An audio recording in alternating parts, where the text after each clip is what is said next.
আজি হল দেওবাৰ দেওবাৰত বিভিন্ন ঠাইৰ পৰা বাগবৰ বজাৰলৈ নাও আহে।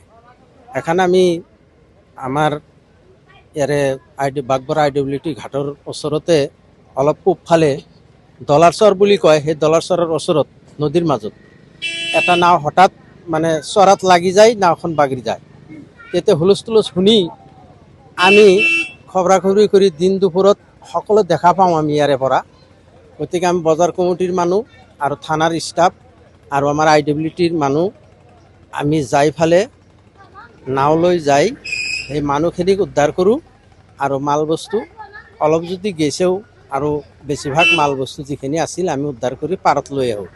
ইয়াৰ পিছত আমাৰ থানাৰ ভাৰপ্ৰাপ্ত বিষয়া মহোদয়েও নাও লৈ যায় এই ঘটনা তদন্ত কৰে আৰু এই নাওখন তাৰে পৰা বেলেগ নাও দি দুইফালে বান্ধি নাওটো গোটেইখিনি তল যোৱা নাছিল, কোম্পানীত যাৰ কাৰণে নাওটো নিখোজ হোৱা নাছিল।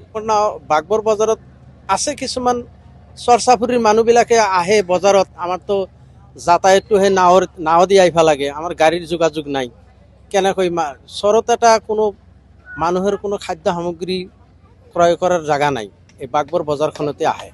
এই ক্ষেত্ৰত আমি ক'ব খোজোঁ যে নাৱৰীয়াবিলাকে যাতে নাৱৰ যিখিনি কেপাচিটি আছে সেই কেপাচিটি অনুযায়ী যাতে পেছেঞ্জাৰ লৈ আহে আৰু লাইফ বয়, লাইফ জেকেট এইবিলাক যিবিলাক মানে চৰকাৰৰ ডিপাৰ্টমেণ্টৰ পৰা যিবিলাক মানে ইনষ্ট্ৰাকশ্যন দিয়া আছে সেইমতে যাতে নাৱৰীয়াবিলাকে নাওবিলাক চলায়। এইকাৰণে মই নাৱৰীয়াবিলাকৰ ওচৰত এইটো মই আহ্বান ৰাখোঁ।